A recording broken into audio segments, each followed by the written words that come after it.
10 things the bank will ask when you need a business loan. That bank loan you want for your company? Well, the bank is going to want a lot before they give it to you. One of the first things overly optimistic entrepreneurs discover as they look for funding is that banks don't fund business plans. In their defense, it would be against banking law if they did. Welcome back to another episode of Trustify.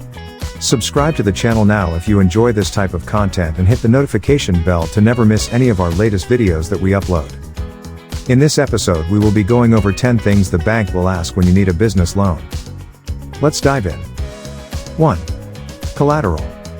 As we explained at the start, banks do lend money to startups. One exception to the rule is that the Federal Small Business Administration, SBA, has programs that guarantee some portion of startup costs for new businesses so banks can lend them money with the government, reducing the bank's risk.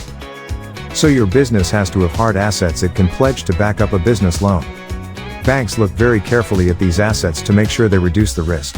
For example, when you pledge accounts receivable to support a commercial loan, the bank will check the major receivables accounts to make sure those companies are solvent, and they will accept only a portion, often 50 or sometimes 75%, of receivables to back a loan. When you get an inventory loan, the bank will accept only a percentage of the inventory and they will kick a lot of tires first, to make sure it isn't old and obsolete inventory. The need for collateral also means that most small business owners have to pledge personal assets, usually house equity, to get a business loan. 2. Business plan.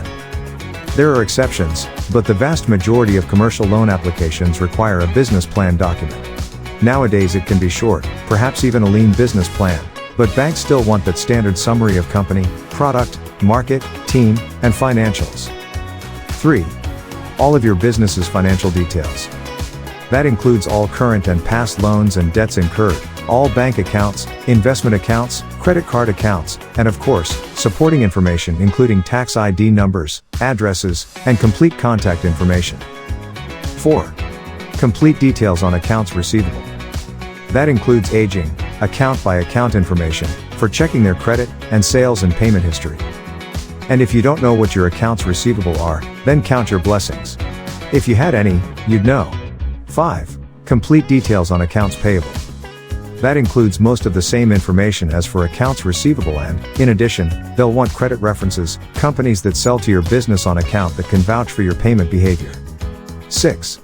Complete financial statements, preferably audited or reviewed. The balance sheet has to list all your business assets, liabilities and capital, and the latest balance sheet is the most important.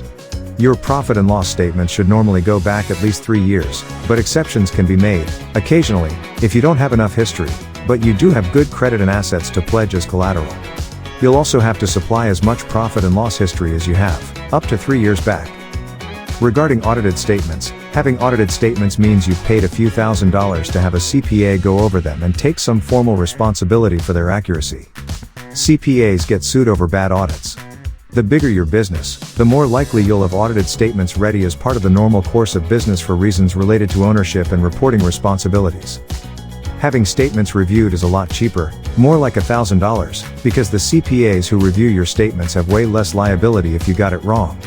Banks won't always require audited or even reviewed statements because they always require collateral, assets at risk, so they care more about the value of the assets you pledge. 7. All of your personal financial details. This includes social security numbers, net worth, details on assets and liabilities such as your home, vehicles, investment accounts, credit card accounts, auto loans, mortgages, the whole thing. For businesses with multiple owners, or partnerships, the bank will want financial statements from all of the owners who have significant shares. And yes, as I implied in the introduction to this article, that's leading to the personal guarantee.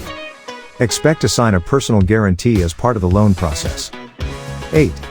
Insurance information. Since it's all about reducing the risks, banks will often ask newer businesses that depend on the key founders to take out insurance against the deaths of one or more of the founders. And the fine print can direct the payout on death to go to the bank first, to pay off the loan. 9. Copies of past returns. I think this is to prevent multiple sets of books, which I think would be fraud, by the way, but banks want to see the corporate tax returns.